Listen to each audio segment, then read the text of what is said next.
لو انت اشتريت الكاميرا فتعال اقول لك تظبط اعداداتها ازاي.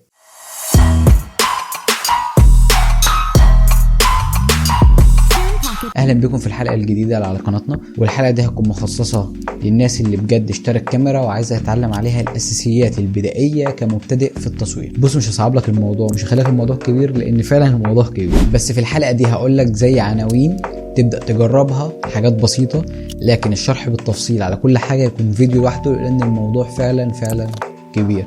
بس النهارده هنتكلم زي عناوين وازاي تبدا تجرب الحاجات دي بسهوله، وازاي تبدا تجربها مع نفسك وتتعامل، وازاي تبدا تاخد صور والكلام ده كله.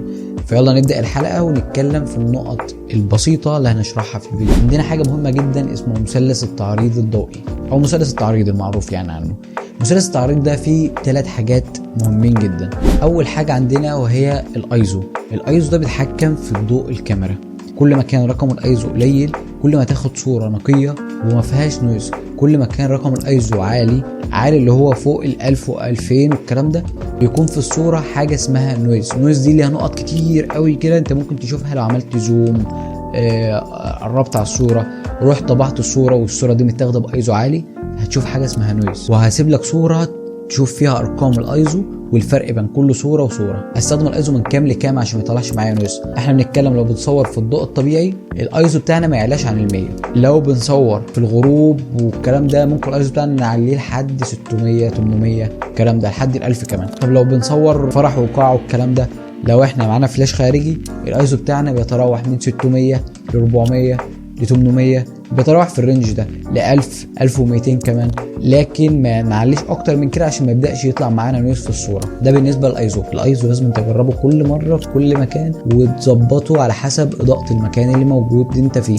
تاني حاجه معانا حاجه اسمها الشاتر سبيد، اللي هو سرعه الغالق. الشاتر سبيد ده بيقفل قدام السنسور، في القفله بتاعته بيكون خد الصوره. طبعا الشاتر سبيد ده ليه سرعات مختلفه، في كاميرات بتبدا معاك من اقل من 0 وفي كاميرات بتعلى معاك فوق ال 12000 واكتر من كده كمان. يعني ايه شاتر سبيد؟ هو تجميد للصوره. هو لو حاجه بتتحرك بسرعه انت لو خدتها على شاتر عالي فبتبان لك في الصوره انها ما بتتحركش اصلا. لو حاجه بتتحرك بسرعه كبيره زي لعيبه الكوره او موتوسيكلات سباق او رياضه سباق او حاجه بتطير اللي هي تصوير الغابات او الحيوانات اللي بتجري او الكلام ده كله، لو الشاتر سبيد بتاعك عالي فبياخدوا الصوره كأن الحاجه دي ما بتتحركش.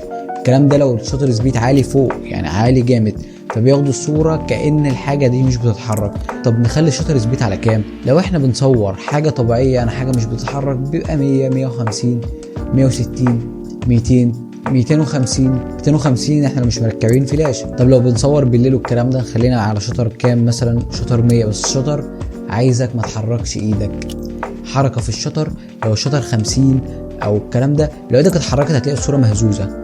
وهنا في الصوره دي هوضح لك الشطر بيبقى على كام، بتكون الصوره ثابته ومتجمده. الشطر نظبطه ازاي مع الايزو اصلا؟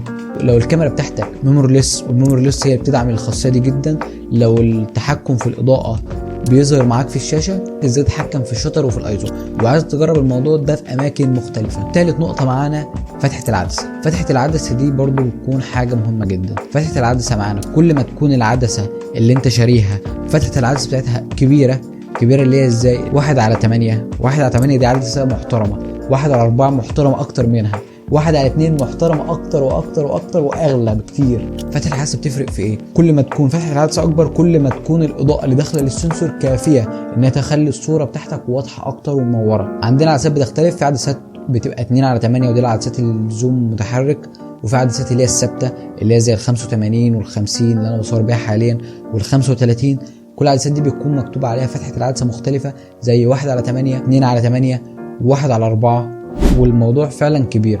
لو انت فعلا عايز تتعلم الحاجات دي ممكن تكتب لي في الكومنت وانا ابدا اشرح لك كل حاجه لوحدها. الحاجه كمان اللي هنتكلم عليها هي اوضاع التصوير. شايف البكره اللي عندك فوق دي؟ البكره دي فيها اوضاع تصوير كتير زي الاوتو وزي حرف الام وزي حرف الاي او الاي في وزي حرف الاس او التي في. نتكلم على الحاجات دي بسرعه. الاوتو ده يعني هو متحكم في الكاميرا بشكل كامل، يعني هو اللي بيظبط فتحه العدسه وهو اللي بيظبط الايزو بتاعك وهو اللي بيظبط الشاتر سبيد بتاعك. طيب حرف الام ده انت اللي هتكون متحكم في كل حاجه في الكاميرا، زي الايزو بتاعك، زي فتحه العدسه بتاعتك، زي الشاتر سبيد بتاعك. طيب حرف الاي او حرف الاي في او دي، يعني في كاميرات مختلفه مكتوب عندها الحرف ده بشكل مختلف، يا مكتوب اي يا مكتوب اي في، هما الاثنين نفس الحاجه بس هي الكاميرات والشركات تختلف. انت بتتحكم في حاجه واحده اللي هي فتحه العدسه، والكاميرا بتظبط الشاتر سبيد والايزو. حرف الاس او التي في انت بتظبط الشطر بتاعك، وهي الكاميرا اللي بتظبط الايزو وفتحه العدسه. في حد ممكن يقول لي في حاجه كمان ما اتكلمتش عليها، الصوره بتاعتك بتطلع زرقاء او بتطلع صفراء، والحاجات دي اظبطها ازاي؟ عايز اقول لك ان الوايت بالانس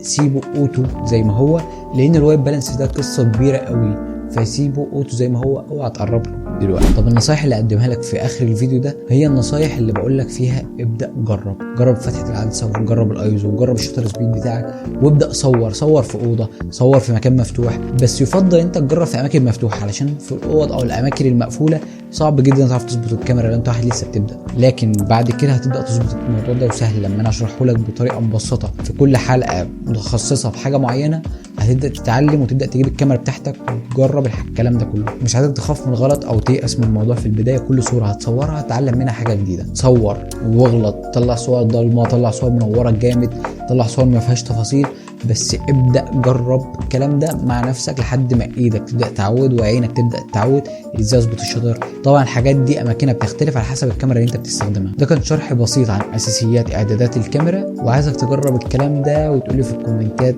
عملت ايه، وصلت ايه الحاجات اللي ظبطت، ايه الحاجات اللي ما ظبطتش، وانا طبيعي هرد عليك في اي وقت. ابعت لي بس في الكومنت، وما تنساش طبعا الاشتراك واللايك وتفعيل الجرس. وسلام.